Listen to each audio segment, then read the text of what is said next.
go through this as fast as possible because we just don't have time today, but goal setting is actually pretty involved, and I'm just going to go over some really basic things about it. So, it's important to stay positive, right?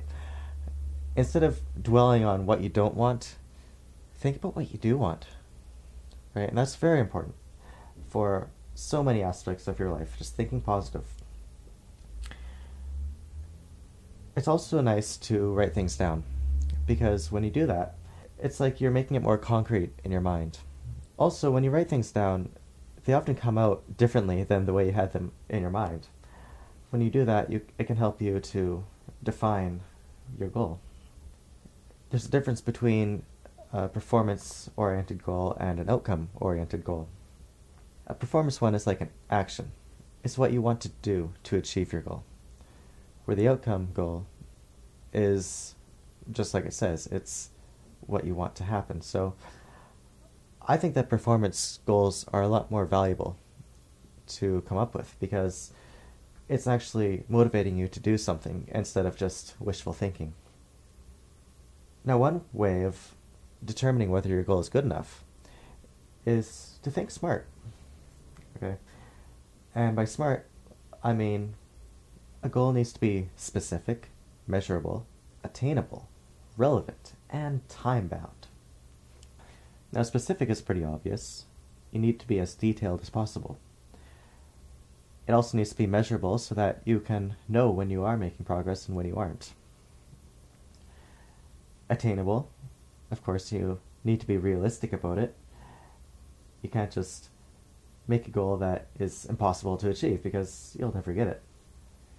Relevant, sometimes people make goals when they don't really want them that badly, or it's a really bad time in their life to do that.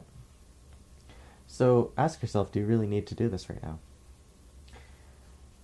The time-oriented aspect of it is very important, because it goes back to making it specific and measurable, and it also gives you kind of an outline of when you want to achieve it. So a bad example of a goal would be, I want to lose weight. Or worse yet, I'm too fat, that needs to change.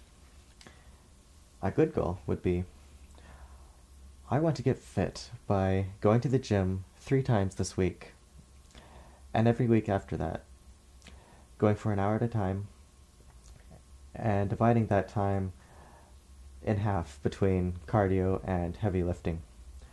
So there's good goals and bad goals, and it can really make or break everything.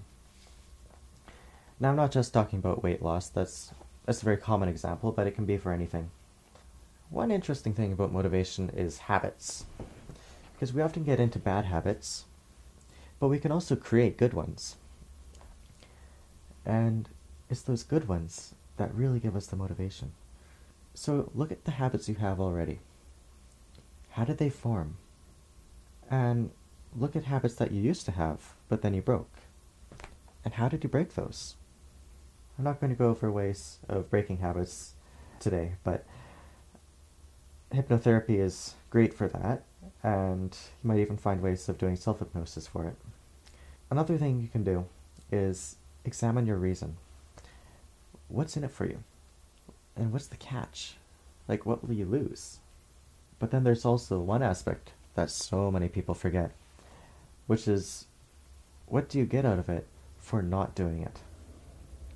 Okay, a lot of people have that fear of success or the fear of failure, and that can really be crippling. Another thing that hypnotherapy can help with is changing your focus and beliefs, because by focusing on the correct thing, your motivation will just skyrocket. Instead of thinking about your past failures, think about your successes, for example. And there's hundreds of ways of doing that. Okay, what else? So sometimes you can physically change conditions that make it hard to be motivated.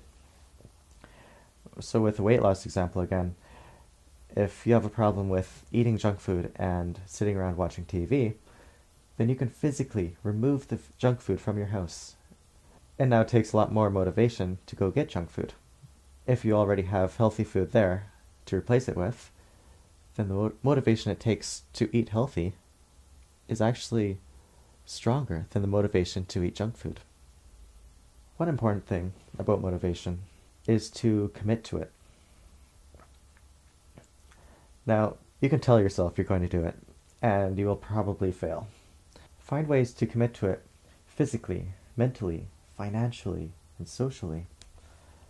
I think socially is one of the most powerful ways. When you tell a lot of people that you are going to do this endeavor, then you'll have all of these people not only encouraging you, but also psychologically, it's going to be kind of socially uncomfortable for you if you fail. And you know that they're going to ask you about it next time you see them. I hope this has helped you a little bit. And there's one last thing I can give you. And this is a big one. As far as social commitment, I'm creating a group on my forum at hypnotherapy.forummotion.ca. And it's all for people who want to motivate themselves. Whether you're motivating yourself for weight loss, or for changing your beliefs, or for meditating every day, or making more money, whatever it is. Go on there, start a thread with your goal. A SMART goal: specific, measurable, attainable, relevant, time-bound, and positive. You talk about your goal and what it is that you plan on doing to reach that goal. I strongly encourage you to visit other threads and comment on them. Offer any advice that you might have, or listen to advice that others have.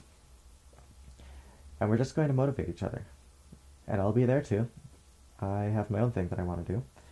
So hopefully we can have fun with that, and I'll try to post up links and other free resources there if you want to join me. Alright, see you guys, and have fun.